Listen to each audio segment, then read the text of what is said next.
First, he makes you feel like the most special woman in the world. Gifts, warm messages, video calls with promises of a better life. He says things no one has ever said. He's interested in your days. He cries when he talks about the past, and smiles when he talks about the future by your side. But what if all of this is just a script? Hello, welcome to my channel. My name is Isa Bellini, and here I share with you real-life stories. Stories of strong women who went through emotional scams and extreme situations, but found within themselves the strength to start over. So, go ahead and hit the like button, because it motivates me even more to bring you videos like this. Today's episode happened in Manizales, a city in the interior of Colombia. Our protagonist is Camila, a 38-year-old woman, simple, discreet, but full of hope in her heart. She had been working for 7 years as a secretary in a dental clinic downtown. She earned just over 1,500 euros per month. Every day, she made a long trip to work on a crowded bus, and her biggest dream was to give a better life to her mother, whom she lovingly cared for, because she was raised by her after her biological mother died when Camila was still young. And even with all that simplicity, she still dreamed and sighed for real love. What she didn't imagine is that what was about to come could be called anything but love.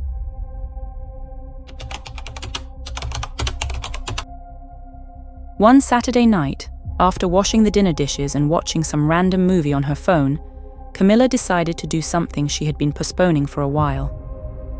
Alone in her room, with the light off and the fan spinning slowly, she opened her phone's app store and typed, "serious relationship." Among many options, she clicked on Amor Real, an app that, according to the description, was for mature people seeking genuine bonds, not flings. The idea had been suggested by her cousin, Fabiana, who said she had met a boyfriend there months earlier. There are lots of people from abroad, even Europeans, more cultured, polite, different from those shallow apps, she said, trying to convince her. Camila hesitated. She was afraid of seeming desperate. But that Saturday, the silence of the house outweighed the fear. She created a simple profile, posted a single photo with her hair down and a shy smile, and filled in with a few words. "I'm simple. I like coffee and honesty." She didn't expect much. She just wanted to chat. Little did she know that in that almost unconscious gesture, she was opening the door to something that would completely change her life. And the next day, he appeared. Lorenzo Salvatore. A soap opera name, elegant profile, grey hair, light eyes, a smile that seemed genuine. In the photos, he walked through the streets of Rome, drank wine with a sea view, read books in charming cafes. He was handsome, yes, but what enchanted Camila was the way he wrote. "You have eyes of someone who has cried too much, yet still believes in spring." She read that 3 times before replying. It was beautiful, poetic, different. But it was also strange for someone to talk like that to a stranger. Camila kept staring at the screen, her finger hovering over the keyboard. She thought about replying, but hesitated. She had heard of so many cases. Women tricked by foreigners, false promises, people who disappear after getting what they want. What if this was just another one of those? Better not to take the risk. She closed the app and went to sleep. 3 days later, her phone pinged with a new notification. It was him. Again. This time, the message was more direct, more emotional. Now it was loaded with feeling, as if a silent plea for attention. "Sorry to insist, but I can't stop thinking about your smile. Life has already denied me so many things. Maybe you are the answer to a prayer." Saying this, "I don't know if you believe in God, but last night I prayed and asked for a sign, and I told God, if she replies, It's because there's a purpose in this." Camila read that with teary eyes. Her heart, which had been quiet for a while, started racing as if it was being awakened. She had been praying. In the silence of her room, with the lights off, she asked God every day not to feel so alone anymore. She prayed for someone who wouldn't use her, who wouldn't make her an option. She prayed for true love, a new beginning. And now, right there, on her phone screen, was a message that seemed tailor-made for her. She didn't know who he was, didn't know if he was real, but she knew that it stirred something inside her that had been dormant.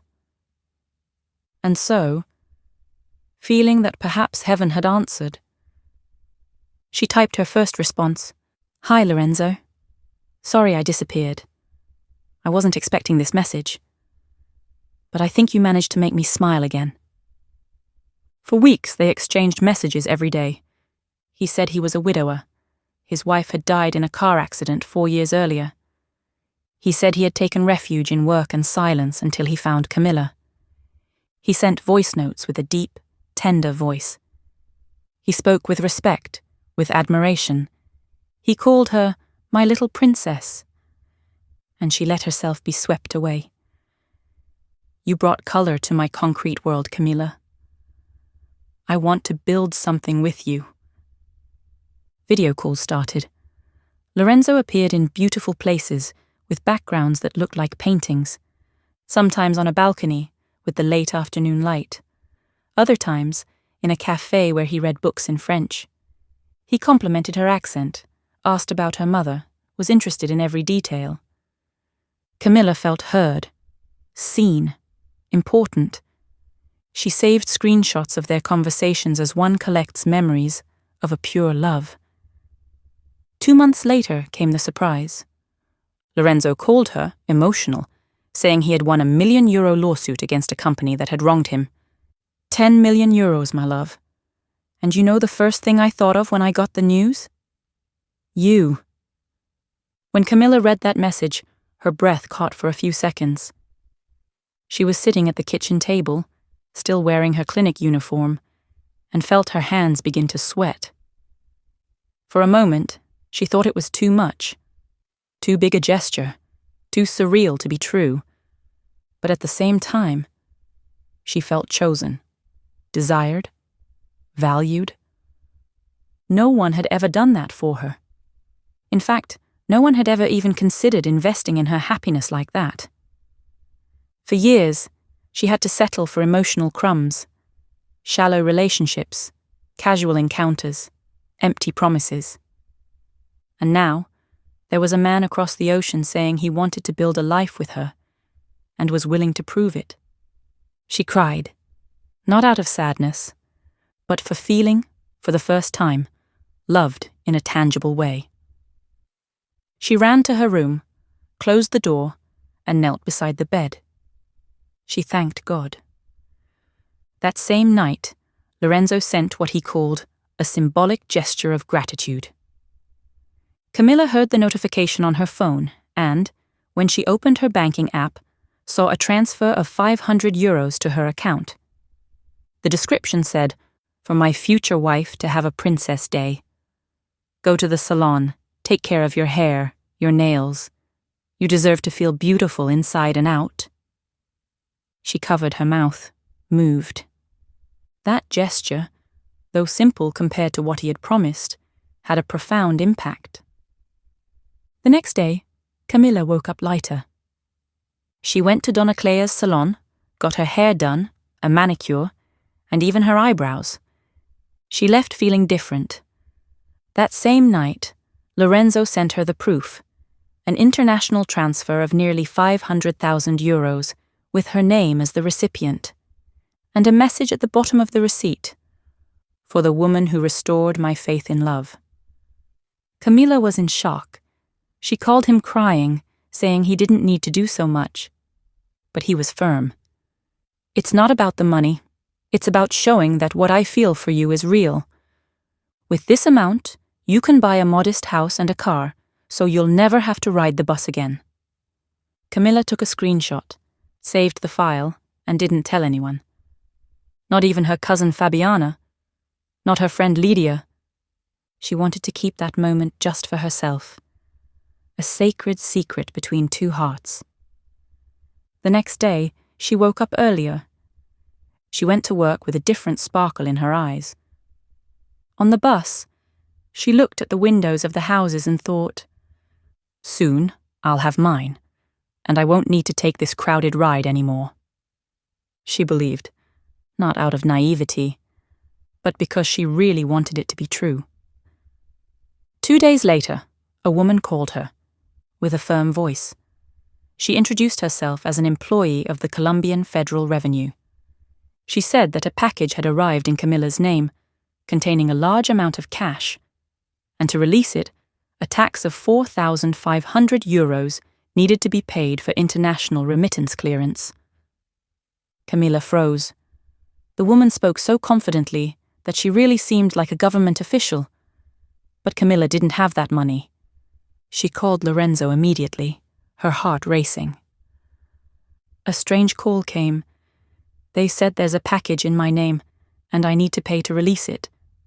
Is that true? On the other end, he answered calmly, as if he expected it. Yes, my love. This is normal. I was already expecting it. These international remittances always have some unexpected fee. But don't worry, okay? Pay it, and then I'll reimburse you. Camila hesitated. She was nervous. She said she didn't have that money on hand. Then he insisted. Look, I'm out of town today, traveling for business. My banking app isn't working, and my manager only responds during business hours. I can't make any transfers right now, but you'll receive the full amount in the coming days. Or, just deduct this fee from what you're going to receive. It's all good. I trust you. Meanwhile, the Federal Revenue woman, who spoke with a firm and technical voice, called back. She said the release needed to be done within 48 hours, or the merchandise would be sent back to the sender due to legal issues. Ms. Camila, it's important to act quickly. The package is held at the customs sector of the airport, and if the tax is not paid within the deadline, it will be sent back. We can't hold it for longer. That's the law. With each sentence, Camila felt more pressured. She didn't want to lose the gift. She didn't want to disappoint Lorenzo. And deep down, she didn't want to lose the chance to live the love she had asked God for so many times. She took a deep breath. Thought about the promise of the house, the car, the engagement. Thought about the 500 euro transfer, his care, his affection in the messages. Camila looked at her account balance and felt the ground give way. She didn't have that money.